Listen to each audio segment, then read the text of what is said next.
What is up guys, and welcome for another Wulong build video. This build is just beautiful. You can just see how fun it really is to play. You can literally kill enemies and bosses with such style that it feels incredible. You can teleport around the entire arena, and not only is your movement incredibly fast, but you also can now deal damage with each blink, unlike before where you just had a small teleport spell. Now our teleport leaves behind ice shards in your trial that deal some insane damage to everything that it touches. The new ice spells are my absolute favorite, and they are the real winners of this expansion. So let's get right into the build. So firstly, looking at our gear and the set bonuses, a primary armor set is going to be the Grace of the Black Emperor. This is going to be our main set, and we need at least 5 pieces of the Black Emperor set. We also need 1 piece of the Grace of the Limbao and 1 piece of the set bonus mitigation. With our main Black Emperor set, we will get infinite spirit for a set duration after you perform a fatal strike. This will last for around 7 to 8 seconds, and it can increase with our levels and if we get some stats on a gear, which I'll explain again when we look at our armor. Then we get 1 piece of the Grace of Limbao, from which we'll be able to inflict spirit vulnerability with our martial arts. This will just help us break the boss's spirit a lot more easily. And as for our main weapons, there is no real good or bad weapon. You can go for whatever you prefer. Go for anything that can break the boss's spirit easily. Personally, I still love my dual blades, with 2 martial arts, Beckoning Pine and the Bamboo Sever. You can deal insanely good spirit damage with these martial arts, and it can be a real good way to close the distance onto the enemies as well. You can find these 2 martial arts on any of the dual blades, so it doesn't matter which one you go for. On your weapon, there are some really important effects that you will need to get for this build to be effective. Firstly, and the most important one that we need, is the Ice Resistance Penetration. You would want this hopefully in your premium slot. This will negate a lot of the enemy's ice resistance values and have you dealing near max damage at all times. Although it doesn't work on all enemies who are completely immune to ice or have really high ice resistance. Almost 90% of the bosses that you fight will take immense damage from your ice spells. For the only ones that are totally immune to ice, you can still deal with them with some of our other spells which we will use. For those bosses who are completely immune to ice, our toxic spells are more than enough to deal with them easily. Which is why on your second weapon, try to get Toxic Penetration so that you can deal with those bosses easily. Other effects that you can get on your weapons are Ice Attack Power and Toxin Attack Power, and then damage bonus based on your Ice Attack Power. If you have 7-star gear, then add in the damage bonus in your premium slot and add in Ice Attack Power in your other slots. I didn't have the damage bonus effect as a premium, so I used it as a normal effect instead. As for your ranged weapons and their effects, if you have 6-star, add in Ice Attack Power as your premium, and if you have a 7-star, add in damage dealt as your second premium slot. Rest can be lightning and toxic attack power. And as for your armor, I tend to always use heavy armor just so I don't die from any random hits or if I miss any of my blocks or deflects. Heavy armor just really helps you to stay alive. As for your effects on your armor, if you are running with 6-star gear pieces, make sure you add in Ice Attack Power as your premium on all of them. The higher your Ice Attack Power, the stronger your spells will be. Then if you have 7 stars, add in Wizardry Spell Damage as your next premium slot. As we use both toxic and ice spells, it's good to just have the overall Wizardry Spell Damage that can benefit all of your attack spells.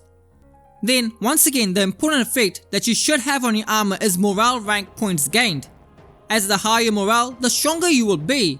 You will take less damage as well and deal a lot more to the bosses. Getting to the high morale ranks early is the key to beating any mission and the 1000-mile journey.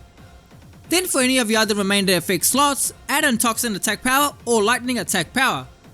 Only on your headpiece, make sure you add in Damage Amplification from Wizardry spells, so we can just deal extra damage from everything. As for your accessories, try to get the exact same effects as you have on your armor. If you can, try to get some form of power gain or damage reduction effects. Get them as they are very useful in any fight.